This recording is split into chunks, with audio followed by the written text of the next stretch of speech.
बिहार में इस वक्त डिप्टी सीएम विजय कुमार सिन्हा का एक्शन ऑन द स्पॉट का दौर चल रहा है।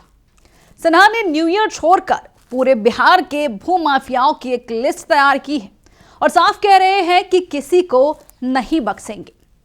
लगातार बिहार के कई जिलों में राजस्व विभाग के तहत जन सुनवाई कर उसी वक्त फैसले भी ले रहे हैं, जिसके इस वक्त पूरे बिहार में चर्चा हो रही है।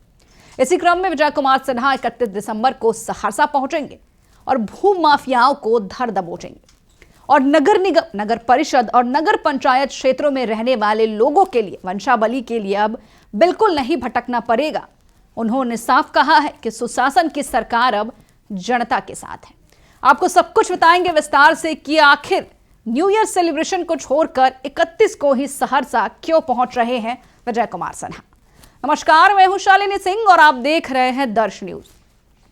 तमाम आरोपों को नजरअंदाज करते हुए डिप्टी सीएम विजय कुमार सिन्हा आगामी 31 दिसंबर को सहरसा में राजस्व भूमि सुधार से जुड़ी शिकायतों की सुनवाई करेंगे।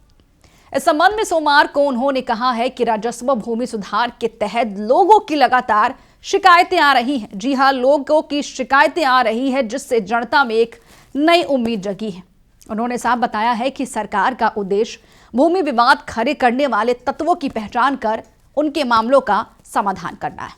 अब इस दिशा में विभाग के कर्मचारी, पदाधिकारी और संबंधित लोग सक्रिय भूमिका निभा रहे हैं और निश्चित रूप से समस्याओं का निपटारा भी किया जाएगा।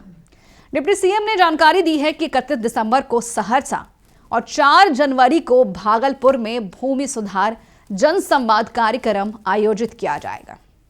साथ ही सिन्हा ने यह भी कहा है कि इन कार्यक्रमों के जरिए लोगों की समस्याओं को सीधे सुनने और समझने का अवसर मिलता है। इसके आधार पर विभागीय अधिकारियों के साथ मिलकर समाधान की रणनीति तैयार की जाती है।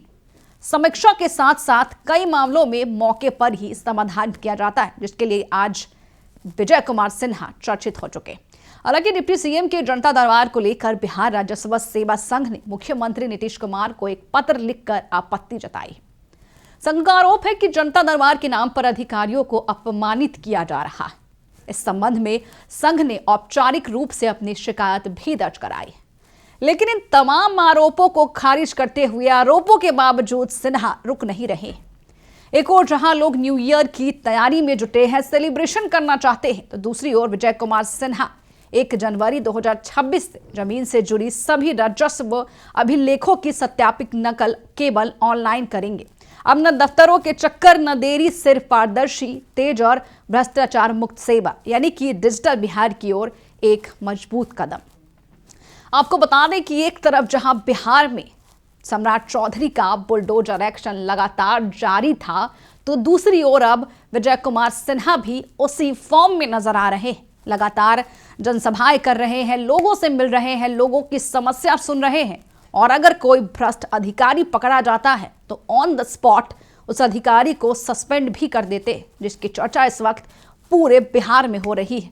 लोग यहां तक कह रहे हैं कि विजय कुमार सिन्हा अब पुष्पा के रोल में आ चुके हैं। साफ कह रहे हैं कि अब मैं झुकूंगा नहीं, चाहे कितने बड़े अधिकारी क्यों ना हो, किसी भी पार्टी से क्यों ना हो।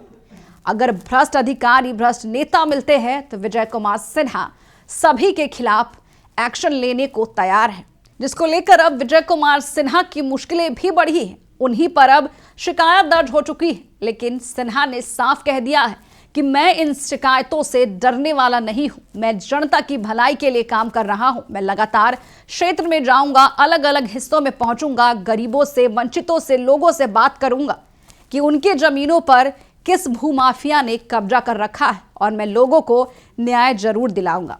उन्होंने ये भी कहा है कि जिस तरीके से मेरे पास शिकायतें आ रही हैं, ये साफ हो गया है कि लोगों का भरोसा सरकार पर एक बार फिर से दाखिल हो रहा है। लोग भरोसा जता रहे हैं, मान रहे हैं कि विजय कुमार सिन्हा के पास शिकायत करेंगे, वो आएंगे और ऑन द स्पॉट फैसला भी सुनाएंगे, जिससे जनता को न्याय मिलेगा।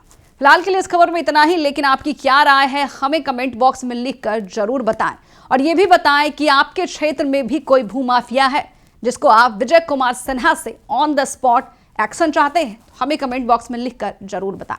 बने रहे हमारे साथ और देखते रहिए दर्श न्यूज।